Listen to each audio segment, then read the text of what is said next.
मनुष्य शरीर ये अनमोल बताया गया।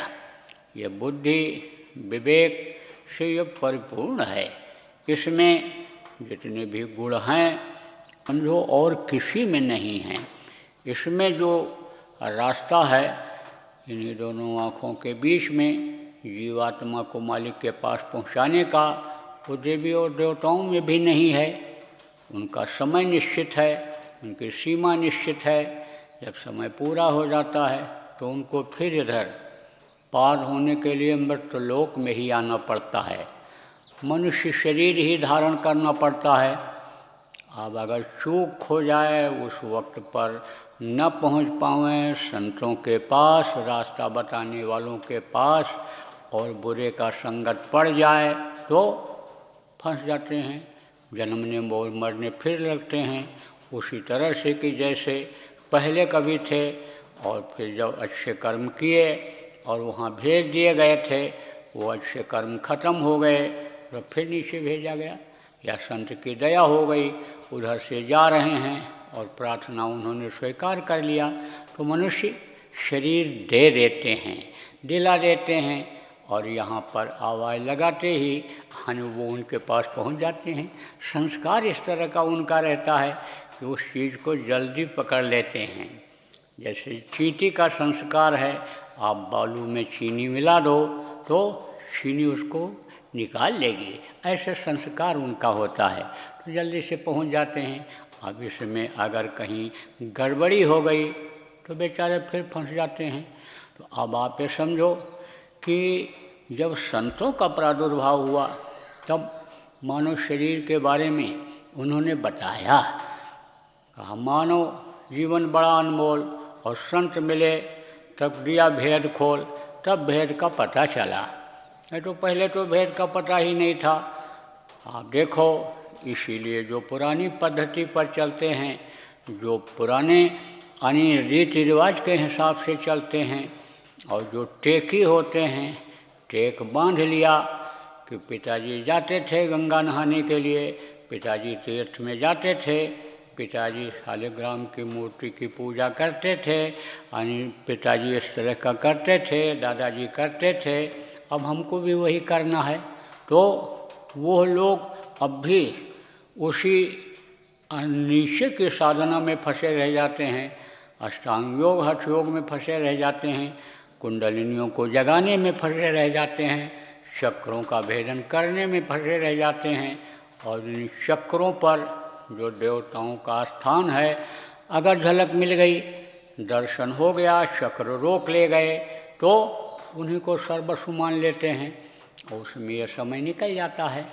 लेकिन अब वो समय नहीं रहा, पहले जैसी लोगों के शरीर के अंदर ताकत नहीं रही, लोगों का खान पान बिगड़ गया, लोगों का चाल चलन बिगड़ गया, लोगों का अन्य समझ लो विचार व्यवहार बिगड़ गया।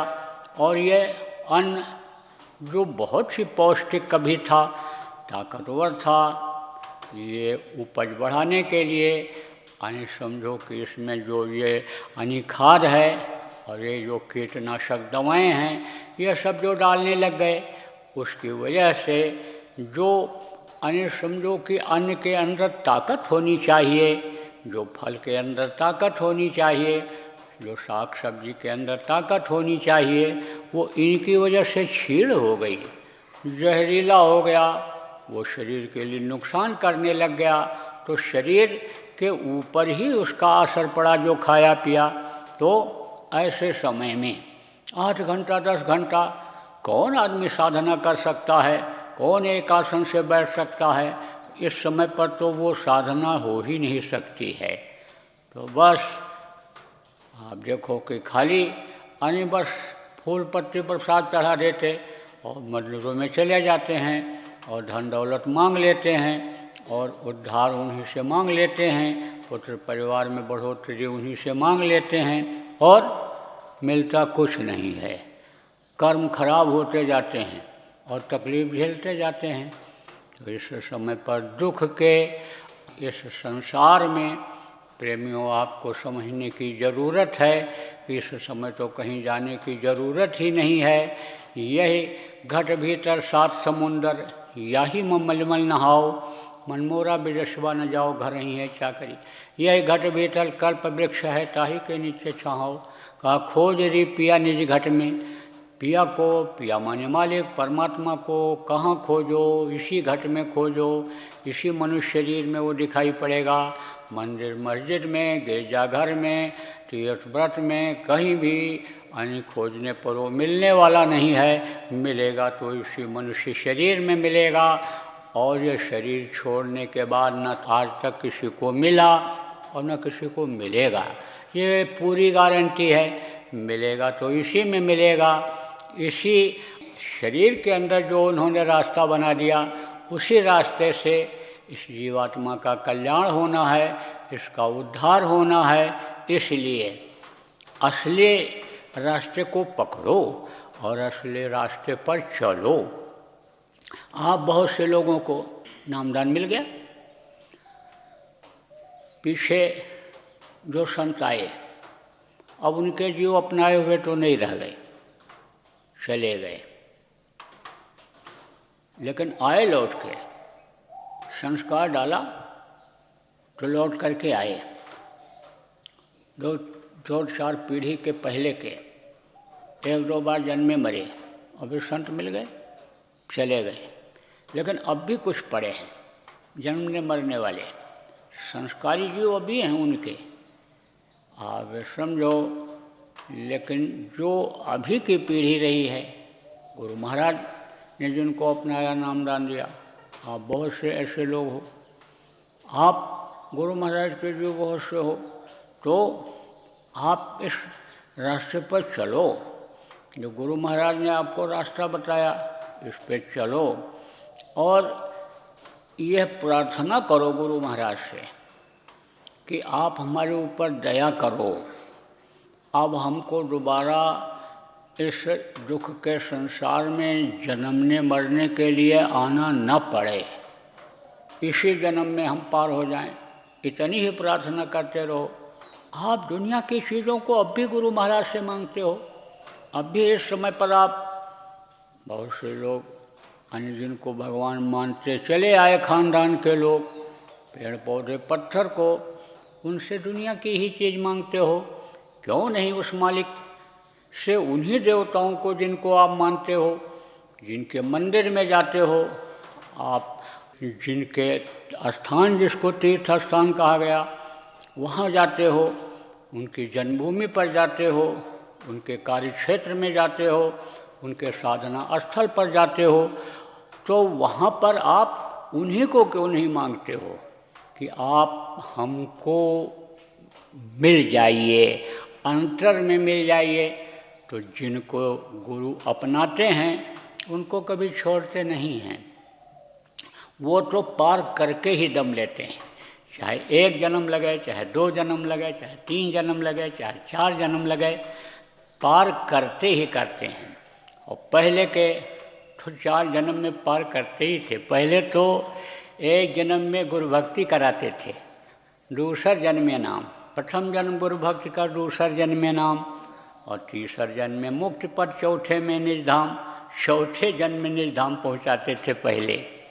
अब आप ये समझो कि वातावरण खराब हो गया, माहौल खराब हो गया, कर्म लोगों के ज़्यादा गंदे होने लग गए, तो अब अगर जल्दी नहीं करेंगे तो ये सब नरक चले जाएंगे, और नरकों में फंस जाने के बाद तो निकल पाना बहुत मुश्किल होता है। नरकों में तो समझो कि लाखों वर्ष रहना पड़ता है, करोड़ों वर्ष रहना पड़ता है। 4 युग है, सतयुग, त्रेता, द्वापर और कलयुग। जब ये चारों युग बीत जाते हैं तब एक चौकड़ी होती है, और 72 बार जब चौकड़ी बीत जाती है तब एक मनवंतर होता है, और 14 मनवंतर जब बीत जाता है तब एक कल्प होता है। एक एक कल्प, एक एक नरकों में कर्मों के अनुसार रहना पड़ता है। तो अब आप सोचो कि छोटे बड़े मिला के 42 प्रकार के नरक हैं, अब कितना दिन उसमें रहना पड़ेगा। इसीलिए संतों ने यानी समझो कि यह कोशिश किया, और कोशिश हो रही है कि जीव फंसने न पावें, निकल जाएं एक ही जन्म में निकल जाएं, दूसरे जन्म में निकल जाएं। बहुत से लोग कहते हैं कि गुरु महाराज कैसे शरीर छोड़ करके चले गए, गुरु महाराज कैसे अन्य समझ लो शरीर छोड़ करके चले गए। उन्होंने तो कहा था कि मैं अपना काम करके ही जाऊंगा, चाहे 400 वर्ष यहाँ मुझे रहना पड़ जाए। तो ज्यों केले के पात के पात पात में पात, और त्यों संतों के बात के बात बात में बात। 100 साल की उम्र से तो ज़्यादा गुरु महाराज रहे, और गुरु महाराज जाने से पहले घोषणा करके गए कि ये नामदान देंगे और पुराने लोगों की संभाल करेंगे, और ये जब जाने लगेंगे तब जिसको ये समझेंगे कि यह अच्छा है और यह साधना करता है उसको बता देंगे। और फिर इसी तरह से गुरु महाराज ने कहा कि इसी तरह से कोई आ जाएगा और वो बता देगा और ये चलेगा। आप ये समझो उसके बाद में जब कोई नहीं रह जाएगा तो ये कुछ दिन के लिए लुप्त हो जाएगा। लेकिन ये लुप्त होने वाला इसलिए नहीं है कि व्यथा न जाए देव ऋषमाणी। देवताओं की बात और संतों की बात गलत नहीं होती है, संत वचन पलटे नहीं पलट जाए ब्रह्मांड। अब आप ये समझो कि संतों की बात गलत नहीं होती है। तो जब गुरु महाराज ने इस बात को कहा कि सद्धरा पर ही सतयुग उतर आएगा, कैसे नहीं आएगा सतयुग। जब गुरु महाराज ने कहा कि कलयुग अभी जा नहीं रहा है, कलयुग में ही सतयुग आएगा, कलयुग में ही सतयुग आने के प्रमाण अन्य समझो के मिलते हैं। आप ये समझो कि लिंग पुराण में भी मिलता है। आप ये समझो कि जो 4 वेद 718 पुराण हैं इनमें भी मिलता है। यानी कलयुग गया था सतयुग में राज्य करने, और वही सतयुग अब कलयुग में आ रहा है। तो समझो जब सतयुग आ जाएगा तो संभालने वाले रहेंगे ही रहेंगे। तो आप उनसे ये प्रार्थना करो गुरु महाराज से कि आप हमारे ऊपर दया करो, हमको कुछ नहीं चाहिए। जब आप हमको मिल गए, आपका यानी आपने हमारा हाथ पकड़ लिया, तो अब हमको ये विश्वास हो गया कि आप हमको पार करोगे ही करोगे, लेकिन दोबारा हमको फिर मरना जन्मना न पड़े, माँ के पेट में उल्टे मुझको लटकना न पड़े, माँ के पेट की अग्नि में मुझे जलना न पड़े। इसके लिए प्रार्थना गुरु महाराज से करो। ऐसी प्रार्थना करो कि जो दिल से करो, हृदय से करो। मुँह से प्रार्थना तो सब लोग करते रहते हैं, लेकिन दिल की जो प्रार्थना होती है वो झलक जाती है। कहते हैं कि पापी हृदय पिघल कर आँखों से निकल आया। आँखें बता देती हैं। आंसू जब गिरता है कि ये दुखी होकर के कोई बात कह रहा है, इसको कोई तकलीफ़ है, तो कहते हैं भाई आंसू बर्दाश्त नहीं हो पाता है। बच्चा जब रोता है और जब आंसू निकलता है तो माँ कोई भी ज़रूरी काम करती रहती हो, दौड़ करके जाती है और बच्चे का आंसू पोंछती है और उठा लेती है, सीने से लगा लेती है और बच्चे को दूध पिलाती है, प्यार करती है। ऐसे ही जो संत होते हैं, सद्गुरु होते हैं, अपनाए हुए जीवों के लिए वो माँ बाप की तरह से ही होते हैं। कहते गुरु यही सब कुछ हैं। ब्रह्मा विष्णु महेश को लोगों ने पहले जब जाना था और आगे का नहीं जाना था तो उन्हीं को सब कुछ मान लिया था। अब भी बहुत से लोग उन्हीं को भगवान परमात्मा मानते हैं, उनके आगे का जानते नहीं, इसलिए बताते नहीं हैं। तो कहते वही सब कुछ हैं, गुरु ब्रह्मा गुरु विष्णु गुरु देव महेश्वरा, यानी देवता और वो सब गुरु में आप ये समझो कि वो मानते हैं। तो गुरु ही सब कुछ होते हैं। तुम्हें वो माता च पिता तुम्हें वो बंधु च सखा तुम्हें, तो आप ये समझो सब उनको मान लेते हैं। ऐसे ही समर्पण भाव आपके अंदर आना चाहिए। आप ये समझो, ये इस बात को इसलिए बता रहा हूँ कि आपने तो भगवान को देखा नहीं, आपने तो देवी देवताओं को देखा नहीं, परमात्मा को आपने देखा नहीं, तो दिखाएगा कौन? गुरु दिखाते हैं, गुरु ही रास्ता दिखाते हैं। तो गुरु को ही आप मान लो। जिस तरह से भगवान में शक्ति मानते हो, जिस तरह से आप भगवान को मानते हो, आप ये समझो जिस तरह से भगवान का सम्मान करते हो, उनकी मूर्ति बना करके उनका पूजा पाठ करते हो, उनको प्रसाद भोग चढ़ाते हो, उनका मंदिर बनाते हो, घर में कोई जगह बनाते हो, उनके लिए स्थान बनाते हो, उसी तरह से आप उनको लखाने वाले, उनसे मिलाने वाले जो गुरु हुआ करते हैं, उनको आप मान लो, उनको अपना हाथ आप पकड़ा दो। आप तो उंगली पकड़े, नामदान आपने लिया और उनकी उंगली आपने पकड़ी, लेकिन आप छोड़ देते हो। माया का बाजार लगा हुआ है, मोहक चीज़ें यहाँ भरी पड़ी हैं कि जैसे कोई मेला लगाता है तो मेले में दुकानें बढ़िया बढ़िया लगवा देता है। अब बाप की उंगली पकड़ करके और बेटा मेला देखने के लिए जाता है, बढ़िया बढ़िया खिलौना, बढ़िया मिठाई, बढ़िया चीज़ों को देख करके उंगली छोड़ देता है, भूल जाता है कि पिता की उंगली छोड़ देंगे तो हम मेले में भटक जाएंगे, भूल जाएंगे। इस चीज़ को वो भूल जाता है। किस चीज़ को याद कर लेता है?